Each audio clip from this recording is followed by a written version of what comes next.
बिस्मिल्लाहिर्रहमानिर्रहीम। अस्सलामुअलैकुम दोस्तों, उम्मीद करती हूँ कि आप खैरियत से होंगे। Welcome back my YouTube channel amazing recipe. आज मैं आपके लिए आलू और चिकन का कबाब लेकर आई हूँ और मैं आपको बताऊंगी कि ये आपसे क्रिस्पी क्यों नहीं हो पाता, ये टूट जाता है, क्यों इसमें चिकन की एक स्मेल आती रहती है, क्यों ये इतना क्रंची नहीं हो पाता, क्यों आप जब इसे बनाते हैं तो कलर अच्छा नहीं आता। सभी क्यों के जवाब आज आपको मिलेंगे। लेकिन इससे पहले चैनल पर नए हैं तो चैनल को जरूर सब्सक्राइब कर लीजिएगा और वीडियो पसंद आए लाइक भी कीजिएगा, शेयर भी कीजिएगा। चले जी बिस्मिल्लाहिर्रहमानिर्रहीम। अब मुझे जल्दी थी तो मैंने आलू को काट के बॉईल कर लिया था। ये भी एक टिप है, इसको याद रखिएगा, ये काम आएगा।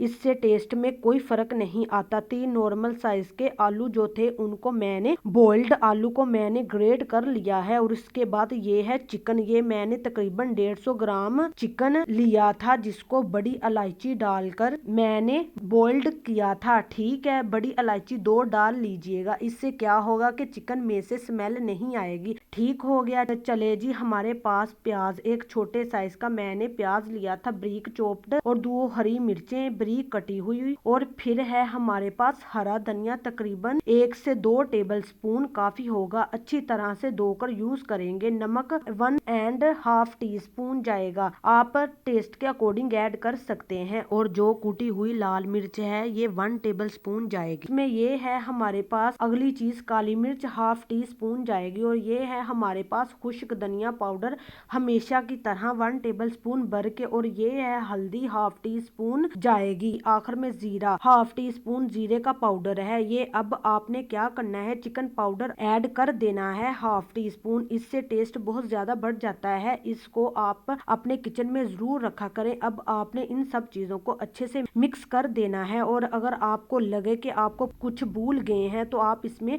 अदरक और लहसुन का पेस्ट ऐड कर सकते हैं 1/2 टीस्पून। अगर आपके पास नहीं है तो आप इसमें 1/2 टीस्पून अदरक लहसुन का पाउडर ऐड कर सकते हैं। अच्छे से इसको मिक्स कर लेना है आपने। अब यहाँ पे आगे जाकर बहुत अहम बात के इसके ऊपर आपने कोटिंग किस तरह से करनी है। इसके कबाब, कटलेट्स या टिक्कियां बनाएंगे तो टूट जाएंगी, खुल जाएंगी। इसके अंदर भी हम कुछ ऐड नहीं करने वाले, इसके ऊपर कोटिंग करेंगे। और ब्रेड क्रम्स की कोटिंग करना भी एक आर्ट है, वो मैं आज आपको सिखाऊंगी। अच्छी मिक्सिंग हो गई है। अब आपने क्या करना है, हाथों को धो लेना है और इसके ऊपर ऑयल की ग्रीसिंग कर लेनी है।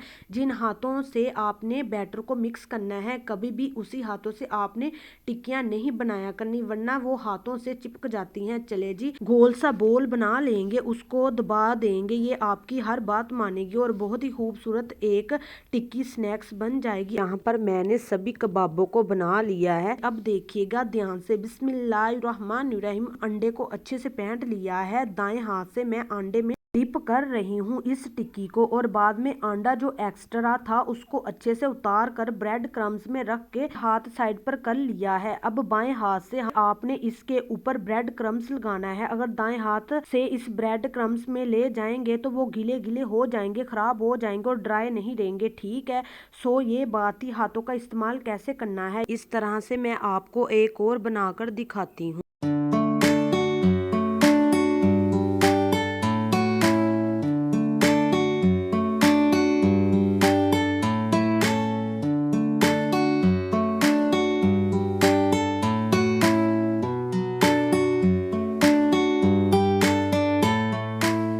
प्यारे से पैन के अंदर हमने ऑयल डाल के गरम कर लिया है। ठीक है, ज्यादा नहीं डालना, हमने दरमियाना ही डालना है। हमने इसको शैलो फ्राई करना है। क्योंकि टिक्कियां ऑलरेडी अंदर से डन है। तो टिक्कियों को, कटलेट्स को, स्नैक्स को ऐड करते हैं इस पैन के अंदर। और यहाँ पे मैं आपको इनको पलटना सिखाती हूँ। मैं सोच रही थी कि एक दिन अक्सर ड्राई फ्राई हो तो थोड़ा सा ज्यादा हो तो उंगलियां लग जाती हैं। 2 मिनट बाद एक स्पैचुकल लेना है और बड़ी मोहब्बत के साथ इनको आपने इनकी साइडों को चेंज कर देना है। नॉर्मल फ्लेम पर पकाना है, कभी भी हाई फ्लेम के ऊपर कबाब, कटलेट, स्नैक्स को नहीं पकाते लगाते वरना कलर अच्छा नहीं आता, खूबसूरती नहीं आती और क्रिस्पी नहीं होते। ठीक हो गया।